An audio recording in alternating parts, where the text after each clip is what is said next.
Okay, we're up here on the 6th hole, fairly close to the green. You'll notice the sign here. This is a no play zone, okay? This is a penalty area, okay? But even if the walls, if the lake is down, it's fairly high right now, but if the lake is down, your ball's down there in bed, you're not allowed to go down there and play it, okay? The wall is unstable. Really need to keep people out of here. So if your ball is within the hazard, okay, Josh is going to keep the line very close to the wall. So if your ball is within the hazard, you cannot play it, okay? So what you would do is you would figure out where it last crossed the margin of the hazard. This is one of your options. You can take 2 club lengths, okay?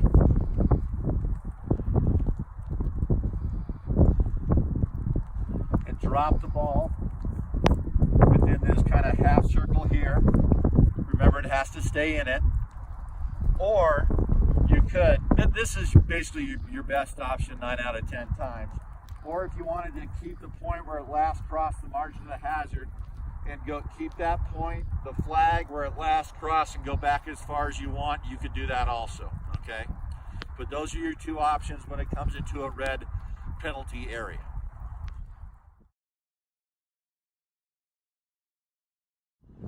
All right, we're here on the 7th hole. Another cold, blistery day out here at Meridian Golf Club. So on the tee shot on number 7, again, we have out of bounds to the left. We've talked about how to handle that. Then we have the hazard over here to the right. The hazard line is kind of deep into the rough a little bit. So if you do go into the penalty area over here on the right, you can go up to the blue drop area stake and drop your golf ball there. If you pass, when your ball last crossed the margin of the hazard, if it's further down, where it last crossed, then you can of course go down there 2 club lengths from the point where it last crossed out close to the hole and drop your golf ball there. But again, with hazards, with penalty areas, I'm only going to say that about 40 more times, this rules deal. Penalty areas, it's where it last crossed the margin of the hazard, okay?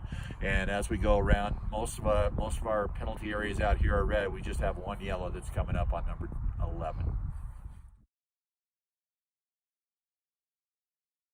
Here on number 8, again, we have a red penalty area on your right-hand side. If your ball, a little bit different this year, if your ball goes into the penalty area, you can go up to our most forward tee area where the red tees are and use that as the drop area. So I'm going to let you advance a little bit up here on number 8. So if you do hit it into the penalty area on the right-hand side, you can go up to the forward teeing ground and drop your golf ball there. All right, here on the 9th hole,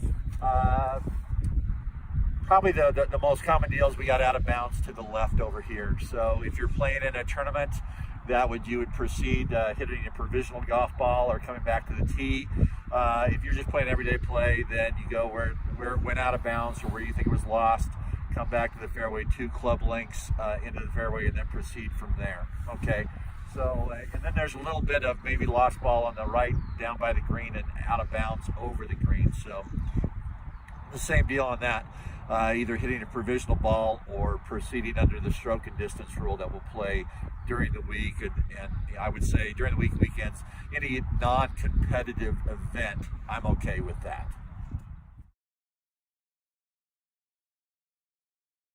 Here on number 10, pretty straightforward hole, out of bounds to the right. Possibly sometimes we could you could hook it bad enough where it's going to hit the slope and maybe ricochet down into the red penalty area over there on 18. But pretty straightforward hole. Can't get in too much trouble here. So we'll go on to number 11. Okay.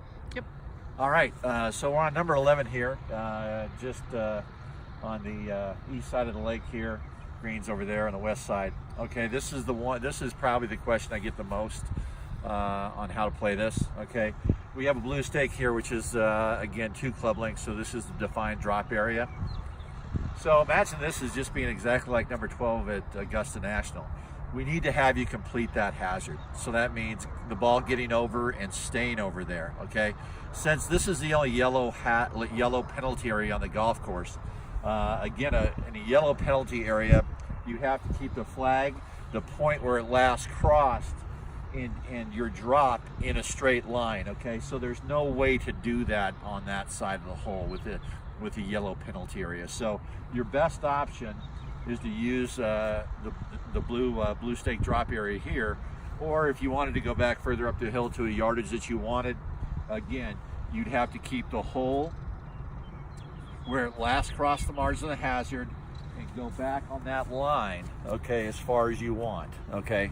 But that's the rule on a yellow penalty area. There's two penalty areas. There's the red penalty area and the yellow penalty area, okay? We talked about that at the beginning of the video, but if you have questions on that, just let me know. But this is the only yellow penalty area on the course, and you have to complete that hazard, and the ball has to stay over there for you to proceed.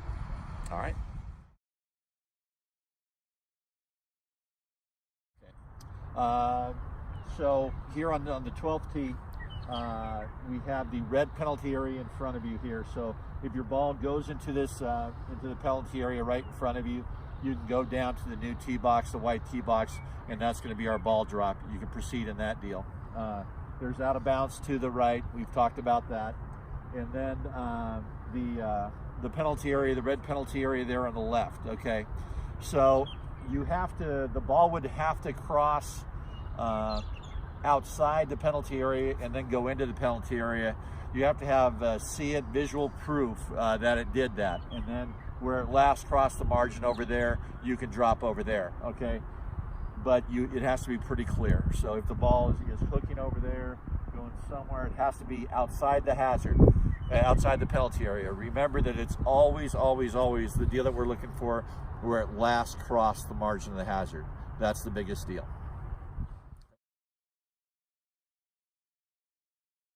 All right, here on the 13th tee box, we kind of changed the marking on this. Josh and I changed the marking.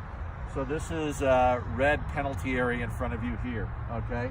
And we took away the drop area down there by the hazard because we kind of made that kind of the space between 15 and 13. That's all lateral now, okay? So there's no drop area down there at 13. So you have to have cross down there and then proceed under the penalty area rule for a red hazard down there. So if you do dribble it off into the hazard right in front of you, probably your best option is just to re-tee the golf ball and go from there. Or if you have evidence that your ball crossed all the way down there in the penalty area, you could proceed under that rule too. Okay. Talking about out of bounds on our golf course, we are defined by fences, stakes, and then the inside edge, okay, the golf course side of the walking path that goes around the back side, also on number 4, okay? So the inside edge of the walking path defines out of bounds here at Meridian, okay? So we have fences, stakes, and then most prevalently where we come into this on out of bounds is going to be on the back side, 12, 13. It's the inside edge of the walking path that goes around the golf course. Right here on number 14, out of bounds to the right, we have the red penalty area there on the left. Again, it's all about where you last crossed the margin of the hazard. You can go down there and play it from that penalty area. That's you can find a lot of your golf ball down there. And remember, when you are in a penalty area now, you can move loose impediments, okay? And then you can lightly ground your golf club. You can do that in penalty areas now where you hadn't been able to do it before.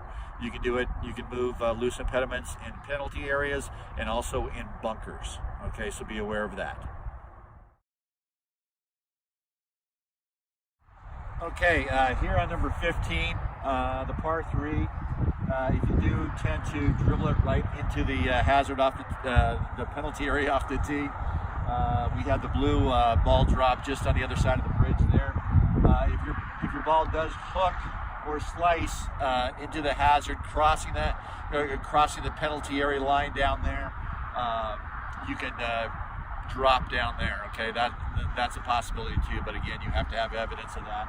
Usually it's pretty obvious, especially on the left there, especially on the left. Also on this hole, if you do hit it onto the 12th green, okay, you must take relief. You cannot play it off the 12th green. Anywhere on a golf course where you hit it not on a green of the hole that you're not playing, okay, you must take relief. Okay, so you're going to go all the way off the green to where your feet are on the at least on the fringe, and then you can drop the ball there. It's a free drop, okay, but you must take relief from another putting green. All right, here on 16T, we have a red penalty area on both sides, just what we've covered before, where it last crossed the margin of the hazard. The red penalty area continues up by the green. So if it bounces, if your ball is bounces on the other side of the hazard up by the green, and it rolls back in, that's 2 club lengths no closer to the hole, you can drop that golf ball. Okay, but this is a red penalty area. All right, sitting here on 17th tee, we have the red penalty area in front of us. We know how to proceed on that, where it last crossed the margin of the penalty area. Probably one of the biggest things here on 17 is the area up by the green to the right, kind of where we have, there's a well over there. I used to circle that as ground under repair. I no longer do. If your ball is over there and the man-made obstructions, the immovable obstructions do interfere with your stance or swing, you would get relief from that, okay? But it's not just white circled anymore. Those immovable obstructions, you can proceed under that rule, no problem there, okay? We got one more hole to go. Okay, up here on the 18th tee here, we have the red penalty area. Okay, it's all red now. Okay, it used to be yellow, but I changed it. Okay, so again, it's where it last crossed the margin of the hazard. Okay, so if you didn't cross on the other side, okay, if your ball didn't go over, hit on the ground, and then bounce into the penalty area over there, your best option is probably going to go down and use the drop area in front of the most forward tee. Okay, you do have to have evidence that the ball crossed on the other side of the penalty area to use that option, where the ball crossed into the penalty area, take 2 club lengths from that position, and then drop your golf ball. In the rules change, they did take away going to the opposite margin of the penalty area and dropping your golf ball. So you could cross over here on this side and then drop on the other side. So you don't have that option anymore. Okay, so we're going to go up to the fairway, up to the rough, and go over something. Okay. So one of the things I see out when I'm driving around rangering and officiating tournaments and things like that, are people maybe not understanding, how to treat the golf ball when it comes to the native rough. Okay, so I really can't bend or break or move anything that's growing. Okay, I can't go in there and put my foot down and try to tap some stuff down or rip grass out around it or anything like that. That is a big no under the rules of golf, okay? So anything that's growing or is attached to the ground, you really can't touch. Now there's some plugs here that if they were close to my golf ball, that are loose impediments, I can move them, okay? But do not go in there, separate the grass, try to improve your swing stance or lie, okay? That's against the rules of golf, okay? So be aware of that. This is going to conclude our rules video. I'd like to thank Rhiannon for driving around here in very cold weather to get this done, but we were able to knock it out. I think this is going to answer a lot of the questions that we get in the golf shop. It's not going to answer. It's not going to answer all of them, and there's probably a few things I missed. And if I did, please bring it to my attention. And Rhiannon and I will come back out here and make some more videos. But I think it's going to be a good tool for us, that everybody plays the golf course correctly under the rules of golf. Okay, that's important. So if you do see somebody or in a situation where you're unsure of the rules, just bring it to their attention. Say, hey, why don't we play 2 balls and ask the guys in the shop and see what the true rules are here. Okay, we're all learning all the time. So thanks for watching the video. I hope it helps it out.